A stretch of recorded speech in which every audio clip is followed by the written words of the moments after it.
सत्संग जी, प्यार से कहना जी, धन निरंकार जी। सत्संग जी, आइए। सत्संग जी, ब्रह्म की प्राप्ति, भ्रम की समाप्ति। सत्संग जी, जैसे कि अंधेरा होने पर आँखों से जब दिखाई नहीं देता है, धुंधला सा दिखाई देता है। और सत्संग जी, अगर रास्ते में कहीं या कहीं घर के कोने में अगर छोटा सा रस्सी लटका हुआ है तो लगता है कि कहीं सांप न हो। इस तरह का भ्रम बना रहता है सत्संग जी। जब वहाँ एक छोटा सा तिल्ली जला देते हैं, प्रकाश आ जाता है तो साफ साफ दिखने लगता है कि ये तो रस्सी है। और सत्संग जी, हम अपने सीने को चौड़ा कर लेते हैं। डरने की क्या बात है, ये तो रस्सी है, चलो। इससे पहले जब तक प्रकाश नहीं जलता था तब तक तो हाँ लगता तो है ये सांप है, क्या है, भय लग रहा है, जाने से डर लगता है अंदर। और सत्संग जी, जैसे दीपक जल जाता है, रस्सी है, कब से हम लोग डर रहे थे, मानो कितना बल आ जाता है।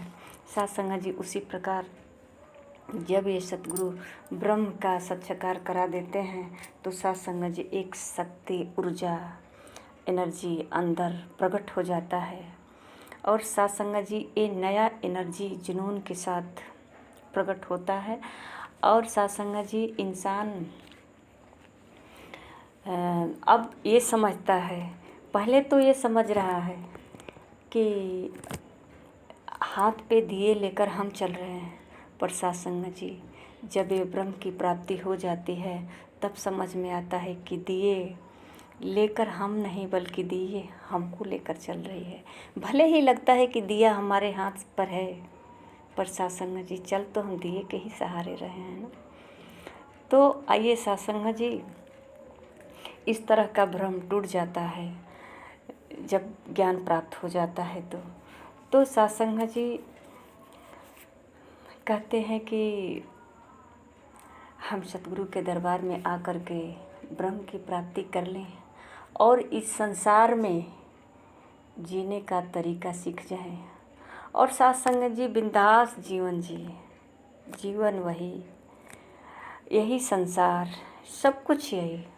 पर सत्संग जी, जैसे दीपक के सामने एक सोने का हार एक अंधेरे कोठरी में कहीं पे रखा है, और सत्संग जी, हम चारों तरफ ढूंढ रहे हैं, मिल नहीं रहा है। ये हार तो कीमती है पर इसमें प्रकाश नहीं है, ये दिख नहीं रहा है कहीं। सत्संग जी, हार चाहे हीरे का हो चाहे सोने का हो, जो भी हो, अगर अंधेरे में है तो नहीं दिख पाएगा, वहाँ प्रकाश चाहिए। सत्संग जी, चाहे इंसान कितनों भी अमीर हो जाए, बड़ा बन जाए, पद प्रतिष्ठा वाले बन जाए, पर सत्संग जी, जब तक इसके अंदर ज्ञान का दीपक, ब्रह्म की ज्योति नहीं जल जाएगी तब तक सत्संग जी, ये हमेशा भयभीत ही रहेगा।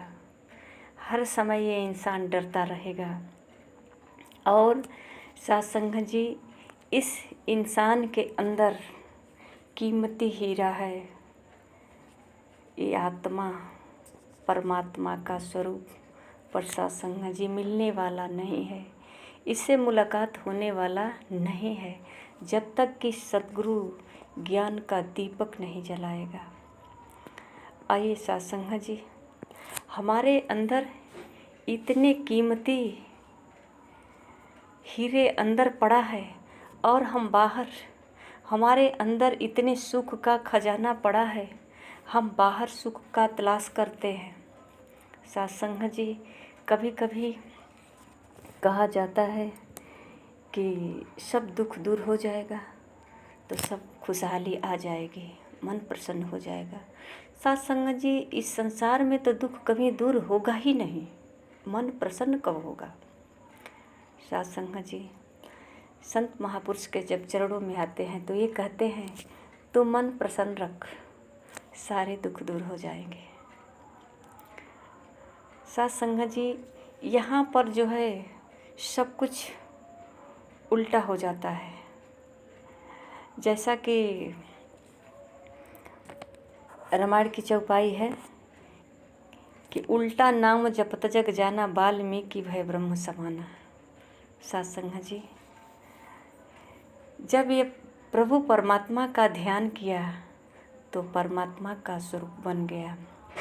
इसे अपने देह होने का, अपने सारे गुनाह होने का साथ संगत जी बोध नहीं रहा, और एक इनके अंदर एक परम ज्योति जली, दिव्य ज्योति जली, जिसके उजाले में, जिसके प्रकाश में ये पूरे रामायण लिख डाले।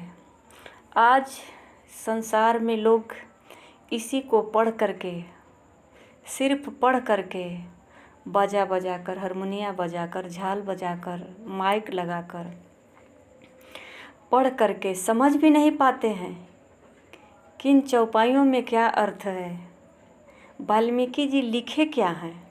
साथ संगत जी केवल पढ़ करके ही समझ लेते हैं कि यही हमारी भक्ति है। और सुनने वाला जो अपने घर पे कराता है साथ संगत जी, उसे तो थोड़ा भी फुर्सत नहीं मिलता कि वो थोड़ी देरी बैठ करके सुन तो ले कि ये रामायण में कौन सा शब्द कहाँ मिलेगा और क्या कह रहा है ये रामायण का चौपाई। साथ संगत जी, उसे तो बिल्कुल समय नहीं मिलता। फिर साथ संगत जी, किसको सुनाया जाता है, क्यों कहा जाता है? ये एक भ्रम है। जो कहता है वह भी नहीं सुनता, जो कहवाता है वो भी नहीं सुनता। आजकल तो फैशन का ज़माना आ गया है, म्यूजिक के साथ चलता है, झाल ढोलक के साथ चलता है कि साथ संगत जी बाहर वाला भी थोड़ा सुनना चाहे एक दो शब्द तो वो भी नहीं समझ पाएगा। कभी द्वार पूजा के गीत गाने लगते हैं तो कभी माता मैया का गीत गाने लगते हैं तो कभी फिल्मी गाना गाने लगते हैं। इसके सहारे, इसके धुन पर ये रामायण की चौपाइयाँ चलती है। साथ संगत जी, क्या साबित करना चाहते हैं? इस अंधेरे में कितना भटकेंगे। साथ संगत जी, आज ये सद्गुरु माता सुदीक्षा जी कह रही हैं, तू जो करना है सो करो, पहले जान तो लो, दीपक तो जला लो, इस उजाले में आकर जो पढ़ना है पढ़ो। कम से कम दीपक जलाने के बाद, ज्ञान प्राप्त करने के बाद, ब्रह्म साक्षात्कार करने के बाद एक एक शब्द तो समझ आएगा। तू चौपाइयाँ जो भी पढ़ता है, इस चौपाइयाँ का अर्थ क्या है ये समझ तो आएगा। गीता रामायण जिसे तू पूजा करता है, साथ संगत जी, कितने घरों में देखे हैं कि कितना विधिवत से रामायण पर फूल पत्ती रख करके लोग पूजा करते हैं, पढ़ते नहीं हैं, उसका पूजा करते हैं। ये रामायण जी हैं, गीता जी हैं। साथ संगत जी, अगर नदी में नाव लगी है तो नाव में बैठ करके किनारे पे जाना है, नाव को माथे पे ओढ़ के नहीं जाना है। अगर हम नाव को माथे पे ओढ़ लेंगे तो क्या किनारे पहुंच जाएंगे? साथ संगत जी, सोचिए, आज संसार में यही हो रहा है। जो नाव बनाया गया है हमारे लिए कि हमको नाव में बैठ करके पानी की सतह पे जाना है, इस नदी की गहराई से बचना है। साथ संगत जी, आज ये जो महापुरुषों की वाणी है, ये हमारा मार्गदर्शक है। ये हमारे लिए एक पुल के नाव के माध्यम है, नाव के जैसे है। इस पर हमको सवार होना है। इसको हमें अपने जीवन में ये भव सागर पार करने के लिए इसे ओढ़ करके सिरहाने रख करके सोने के लिए नहीं है, इस पोथी पत्रा को पूजने के लिए नहीं है।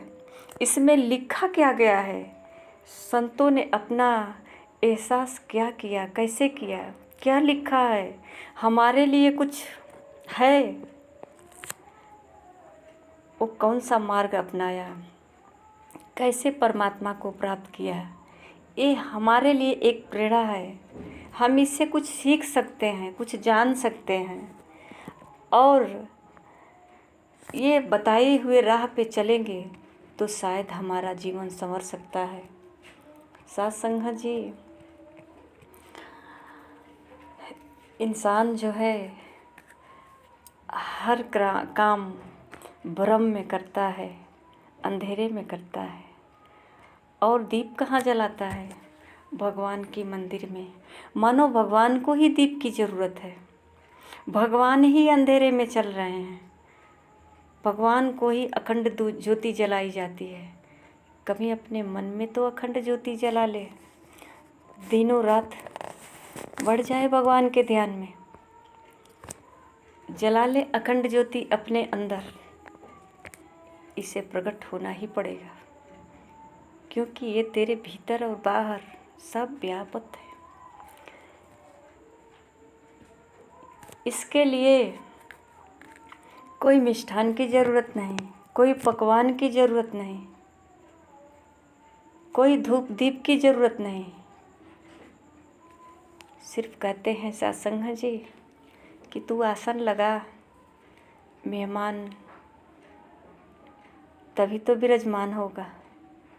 तेरे मन में इतने कचरा भरा हुआ है, इतनी बदबू है, इतनी गंदगी है, ये बैठेगा तो कहाँ बैठेगा,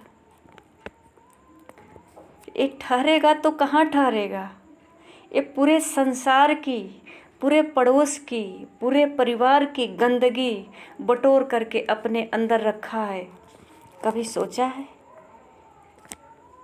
कि ये मन मंदिर है, इस मंदिर में परमात्मा का वास है। क्या हम इसमें कचरा रखेंगे तो ये बैठेगा, ठहरेगा, या छोड़कर चला जाएगा? साथ संगत जी, जो ब्रह्म ज्ञान प्राप्त कर लेता है उसका सोच विचार बदल जाता है, उसका मन सुंदर हो जाता है, पवित्र हो जाता है। वो आसन लगाता है अच्छा से झाड़ पोंछ करके अपने मन मंदिर में, प्रभु के ध्यान का, प्रभु के दर्शन का, प्रभु के लगन का। प्रभु आकर के विराजमान होता है, वो इंसान सफल होता है, उसके अंदर सद्भावना प्रकट होता है, दया प्रकट होती है। जिसे कहते हैं ना, दया धर्म का मूल है, पाप मूल अभिमान। उसके अंदर से अभिमान खत्म हो जाता है, दया प्रकट होता है, करुणा, सहनशीलता, प्यार का भंडार हो जाता है। सत्संग जी, ये होता है प्रभु परमात्मा की जानकारी। और परमात्मा की जानकारी होगा कैसे? ये सद्गुरु के चरणों में होगा। सत्संग जी, जब तक सद्गुरु हमारे जीवन में नहीं आएगा तब तक इस मन मंदिर में परम ज्योति नहीं जल सकती है।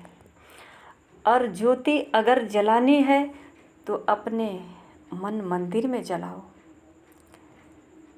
अपने मन मंदिर में जलाओ, क्योंकि भगवान यहाँ इंतज़ार कर रहा है अपने हाथों से बनाए हुए मंदिर में। सत्संग जी, कदर करनी है तो जो परमात्मा की बनाई हुई मूर्ति है इसकी कदर करो। सिर झुकाना है तो परमात्मा की जो बनाई हुई मूर्ति है उसके सामने सिर झुकाओ। आज इंसान अपने माता पिता के सामने सिर झुकाने में शर्माता है, उसे छोटा महसूस होता है कि मैं कैसे सिर झुका लूँ। सत्संग जी, बताइए वो भगवान को कैसे प्राप्त करेगा? संभव है? कदापि नहीं। साथ संगत जी, ये परमात्मा सब कुछ देख रहा है। परमात्मा सब कुछ देख रहा है साथ संगत जी।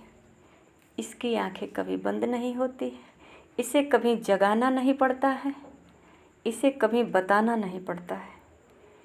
ये जैसे होता है ना, एक डाल पे दो पंछी है, एक फुदुक फुदुक करके चख रहा है सारे फलों को और एक बैठकर देख रहा है साक्षी भाव से।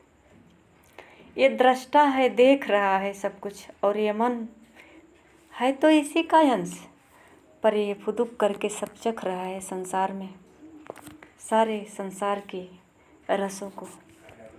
और ये जो है देख रहा है बैठ करके। आइए सत्संग जी, हमें जो है अगर सच में भगवान से स्नेह है, प्रेम है, तो सत्संग जी भगवान की, परमात्मा की, ईश्वर की जानकारी कर लें।